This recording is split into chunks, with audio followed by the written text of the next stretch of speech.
Le New Concept Sport Running Mag vous est présenté par Brooks Run Happy.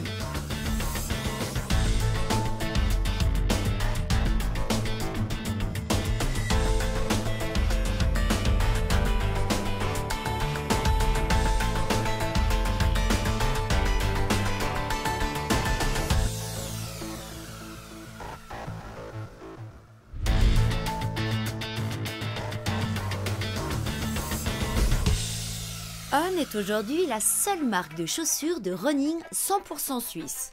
Elle est née il y a 5 ans de la rencontre entre l'ancien triathlète Olivier Bernard et un ingénieur zurichois. Ensemble, ils ont développé la technique CloudTech. Et ces chaussures qui pendant quelques années furent surtout des curiosités, sont aujourd'hui de plus en plus plébiscitées. On, ce n'est pas un produit marketing, c'est vraiment un produit qui donne aux gens un nouveau sentiment de courir. Il y a 3 différentes choses qui sont nécessaires concernant le CloudTech. Première chose, c'est on a un atterrissage en douceur et une propulsion directe. C'est un peu comme l'atterrissage dans le sable, sur du sable, et propulsion sur la piste.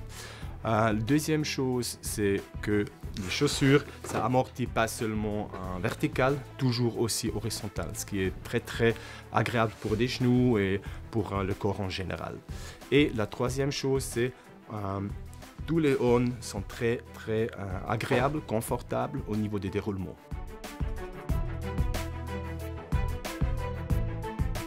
On est aujourd'hui dans les spécialistes et que dans les spécialistes. C'est très important pour nous qu'on a des partenaires très compétents.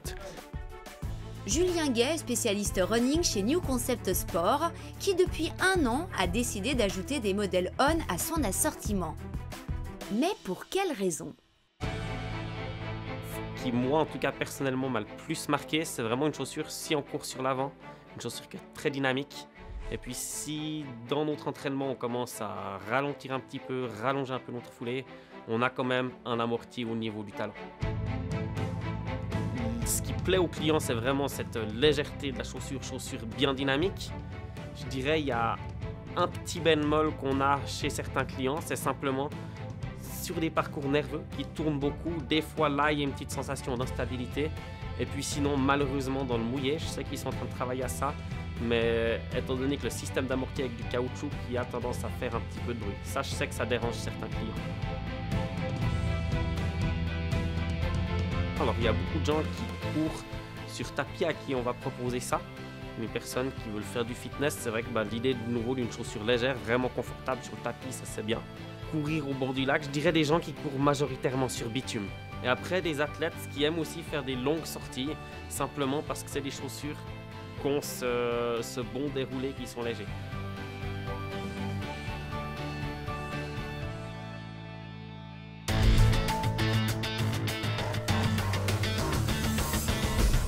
Je vais vous parler aujourd'hui d'une activité musculaire très particulière et très spécifique à la course à pied, tous les déplacements finalement de type course à pied, qu'on appelle la pliométrie ou les contractions pliométriques. Alors, qu'est-ce que c'est que cette pliométrie ?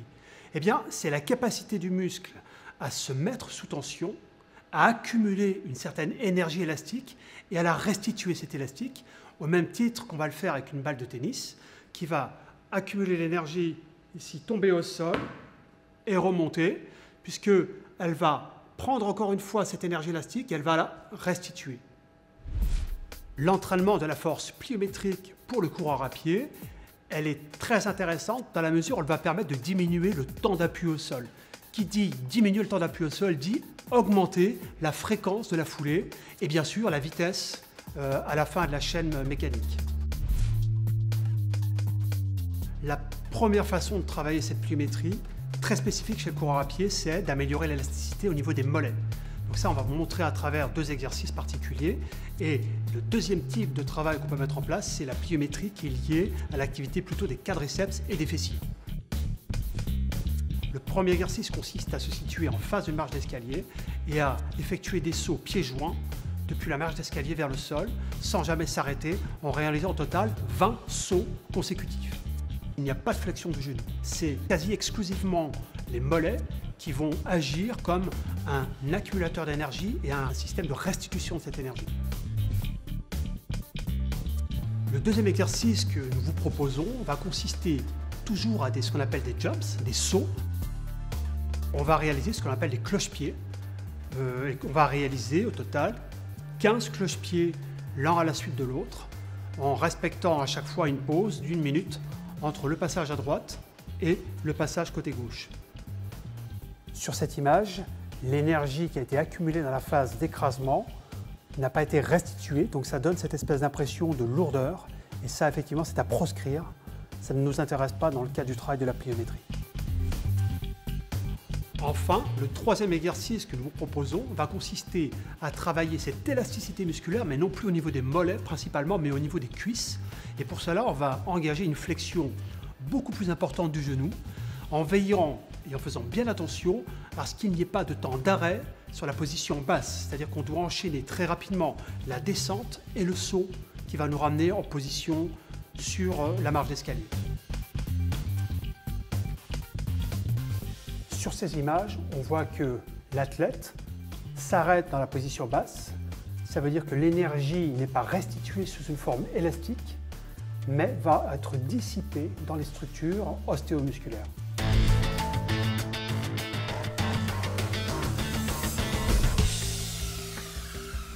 À la fin des années 70, un médecin et préparateur physique de l'équipe finlandaise de ski nordique parvenait pour la toute première fois à transmettre les données cardiaques de ses athlètes sur un support externe.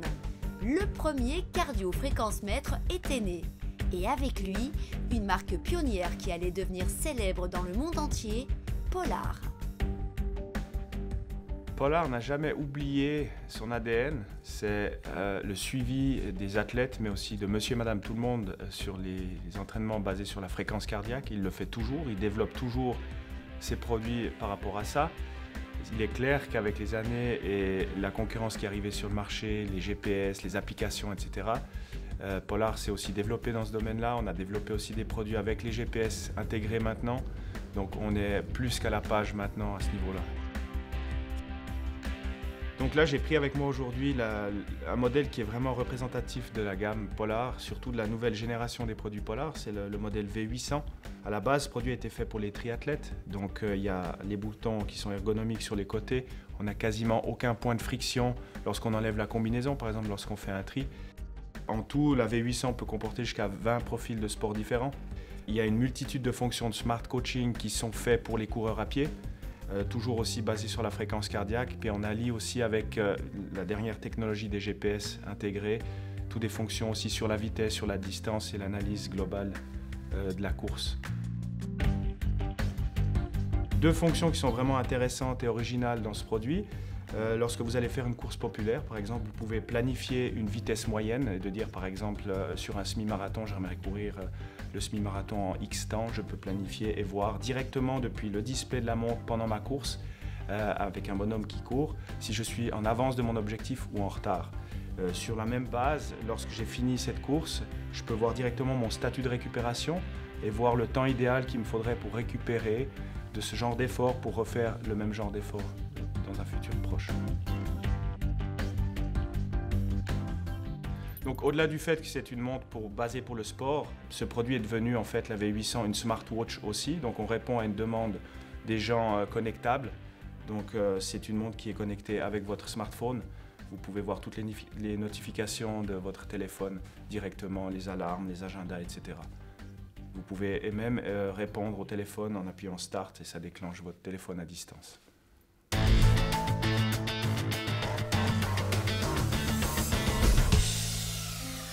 Avec les années et les kilomètres parcourus, il arrive que des coureurs soient confrontés à des douleurs chroniques de hanches, parfois de plus en plus insupportables.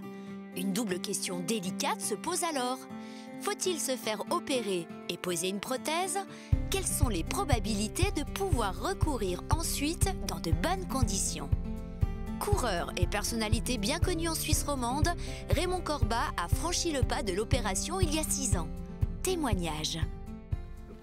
Après avoir fait des kilomètres et des kilomètres d'entraînement comme athlète, entre guillemets, de pointe, J'ai baissé les entraînements et puis pendant 10 ans, 15 ans, ça a bien été avec des entraînements doux comme meneur d'équipe. Et puis petit à petit, j'avais la jambe gauche qui lâchait, mais qui lâchait d'un coup. Je me disais, mais qu'est-ce qu'il y a? Presque à la limite de tomber, plus de force. Et puis évidemment les analyses et puis arthrose de la hanche à gauche. Alors on m'a dit, il vous faire opérer. Je pense qu'il y a, disons, des individus pour lesquels le sport est vraiment très important. Et dès qu'ils se trouvent finalement dans l'impossibilité de faire ces sports, ça manque à leur vie, ça les déséquilibre. Donc je pense qu'aujourd'hui, on a, grâce au progrès de la médecine et en particulier de la chirurgie prothétique du genou et de la hanche, on peut redonner à ces gens, après leur opération, des possibilités sportives qui sont tout à fait intéressantes. Je cours une fois par semaine, environ 45 minutes. Après 1 heure, si je fais 1 heure, le lendemain je boite et un anti-inflammatoire, puis ça passe. On conseille aux gens le ski de fond, la marche, la natation, le vélo. Ça, c'est des activités, disons, qui ne posent pas de problème. Puis après, on passe dans des activités qui sont plus contraignantes, comme la course à pied, le ski nautique, enfin différentes choses. Ensuite, je crois surtout qu'il faut prendre en compte le côté sportif de la personne. C'est-à-dire que si on a affaire à quelqu'un qui a toujours couru dans sa vie et qui a des capacités de course, c'est-à-dire qui sait comment courir, je pense que ce sera probablement une bonne chose pour lui de continuer dans son sport. Il y a une chose qui est étonnante, c'est qu'on m'a dit « Ah, l'autre, il faudra aussi la faire ». Et depuis que j'ai été opéré de la gauche, l'autre, elle est de nouveau en ordre. Donc ça veut dire que je mettais tout le poids sur une jambe, ça c'est intéressant. Et puis vu les radios, ouh là là, c'est pas bon à gauche. Et puis maintenant, tiens, il y a de nouveau un espace. Donc ça, c'est aussi peut-être une bonne alarme de ne pas faire les deux à la fois. Faire celle qui est en mauvais état, puis l'autre, voir après si elle se récupère, parce qu'on a beaucoup récupéré à droite chez moi.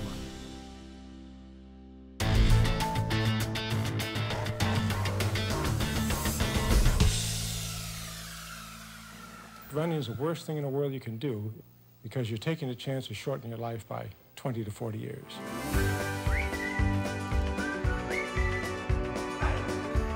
L'événement de ce mois, c'est la sortie le 24 février prochain au cinéma en Suisse romande du film Free to Run de Pierre Morat. Un hymne à la gloire de la course libre qui vous fera chavirer d'émotion et découvrir des facettes de ce sport totalement inconnues de la plupart d'entre nous.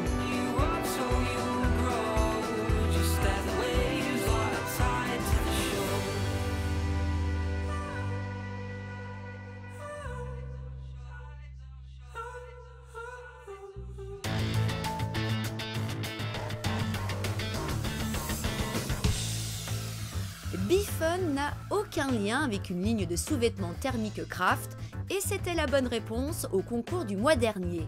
Bravo à Édouard Répond, Nathalie Dessaigne de Valorbe et Stéphanie Nanda de Flantais. Ce mois-ci, nous vous proposons de gagner la montre Cardio Polar M400 HR d'une valeur de 230 francs et de la couleur de votre choix. Pour cela, répondez à la question suivante. Quel est le pays d'origine de la marque Polar ? A. La Finlande, B. La Norvège, C. Le Danemark. Envoyez dès maintenant votre réponse avec vos coordonnées complètes à l'adresse mag@ncsport.ch.